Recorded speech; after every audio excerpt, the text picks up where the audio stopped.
Terus sebelum mulai pelajaran kita buat menurut rekaman dan pertanyaan masing-masing. Silakan salah satu rekan boleh memulai. Siap, gerak. Kita mulai.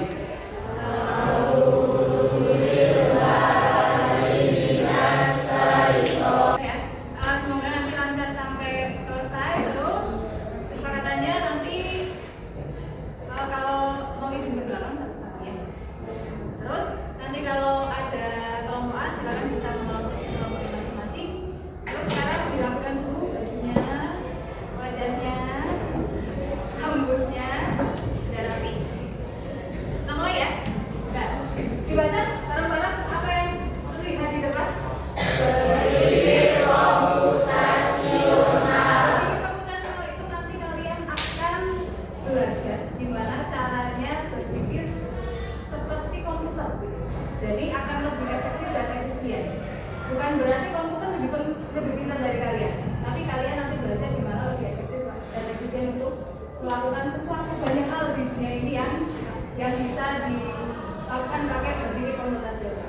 Terus diperhatikan dulu bahwa akan. Hai teman kece, coba tebak apa artinya computational thinking atau berpikir komputasional? Adakah yang bermata jeli dan melihat hotel? Lihat, itu ada satu rombongan bis, tapi tujuannya beda-beda.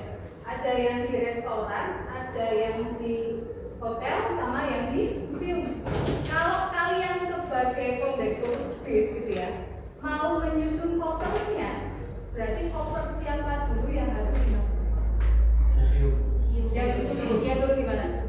Di museum kan dia gak bukan koper lagi tuh, kondekturnya kan capek bukan koper sebanyak itu. Jadi yang di museum dulu, terus habis itu dia siapa? Hotel, terus dia siapa?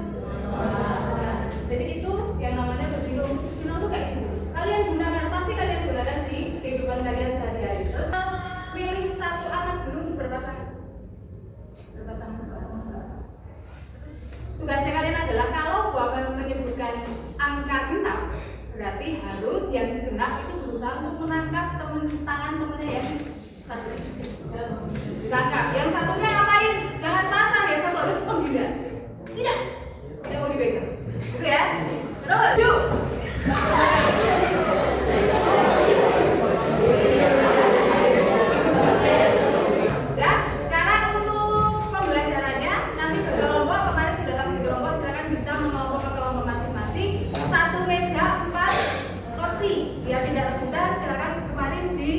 Ingat-ingat kalian berapa? 1, 2, 3, 4, 5, 6, 7, 8. Dan silakan bisa geser langsung ke tempat masing-masing yang di bawah alat tulis saja sama buku satu nggak apa-apa buat kalian.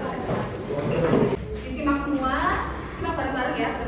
Kalian sekarang menjadi tukang paket ceritanya. Tugas kalian adalah mengurutkan 20 paket yang ada di sini. Urutin 20 paket 1 sampai 20. Di situ ada nomor resi, nama penerima sama alamat penerima. Terus di atas sendiri ada peta. Ada peta ya. Peta itu menunjukkan lokasi setiap alamat. Ada yang SMP, ada yang di pasar, ada yang di tempat tinggal. Sudah? Terus dilihat lembar yang kedua. Lembar yang kedua. Ada tulisan apa itu? Kausian. Kausian itu kalian harus melihat persyaratannya. Yang pertama syaratnya dibaca apa? Paket terdiri dari 2 jenis. Ada yang COD, ada yang non COD. COD siapa? Bayar di tempat atau cash on delivery. Berarti mungkin nggak kalau nggak ada orangnya? Nggak mungkin ya. Jadi harus ketemu sama orangnya coba. Nah ini paket COD memiliki kode apa di situ? Kode resinya apa? JD. Kalau ada kode resi yang ada JD-nya, berarti dia merupakan paket COD. Nah ya, nanti kalian harus memilih sendiri. Terus selanjutnya, nomor 3 ini yang penting. Baca, disimak ya. Semua orang itu punya kerjaan, punya pekerjaan. Dan di jam kerja, jam 8 sampai jam 3, itu dipastikan tidak ada orang di rumah ataupun di apartemen. Jadi rumah sama apartemennya kosong. Diperhatikan ya. Setiap jam berapa? 8 sampai jam berapa? Jam 3 itu di rumah nggak ada orang. Di apartemen juga nggak ada orang. Karena apartemen itu kan juga termasuk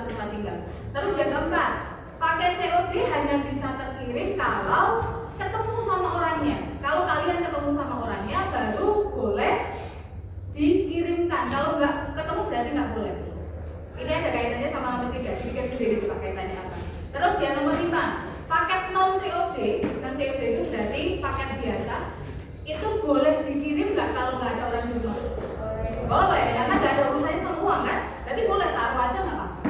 Terus selanjutnya tukang paket kalian itu kerjanya berapa sih di situ dibaca? 2 shift. Shift yang pertama itu dari jam 9 sampai jam 12. Shift yang kedua itu jam setengah 4 sampai jam 6 petang. Ya, itu syarat-syaratnya. Nah, terus dilihat untuk petanya ada biru-birunya kan? Ada panah biru ya, menunjukkan kalau jalannya itu satu arah. Kalian tidak boleh berbalik. Harus satu arah, muter berarti jalannya muter. Sudah? Silakan bisa dikerjakan bareng-bareng. Nanti hasilnya urutannya diurutkan dari paket yang pertama diantar. Jadi yang pertama diantar di atas sampai yang terakhir di bawah sendiri. Ditulis di kertas abang hijau kuningmu itu. Kertas apa namanya?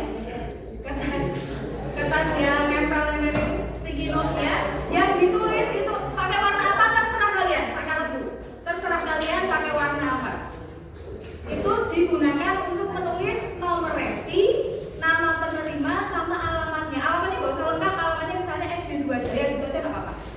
Gitu ya, SD 2 Jaya atau perumahan Damai gitu aja nggak apa-apa. Nggak usah lengkap-lengkap. Kalau resinya harus lengkap karena menentukan COD dan itu. Terus nanti dilem di kertas planunya, diurutinya di kertas planu. Paham sampai sini? Ada yang mau ditanyakan kan? Enggak? Sudah, silakan dikerjakan.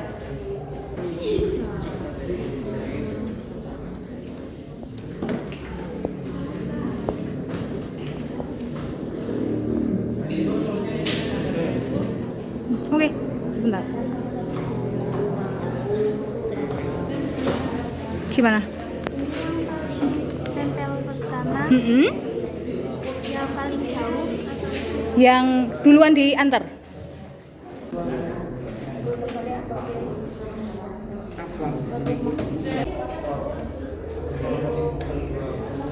Silakan disampaikan ke temannya apa yang menjadi alasan membutuhkannya.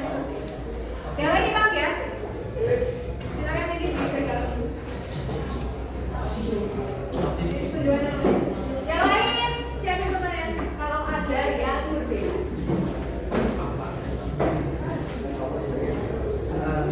Kamu sama nggak dengan pilihan ini jalan? Enggak. Ada COD yang diantar dulu. Kenapa? Tempatnya ada orangnya maksudnya? Nah, indikator ada orangnya itu apa? Ada kan di tempat kantor atau yang di rumah sakit dan seterusnya gitu ya. Jadinya, silakan dulu. Jadinya di sini COD itu boleh kalau dia posisinya di kantor.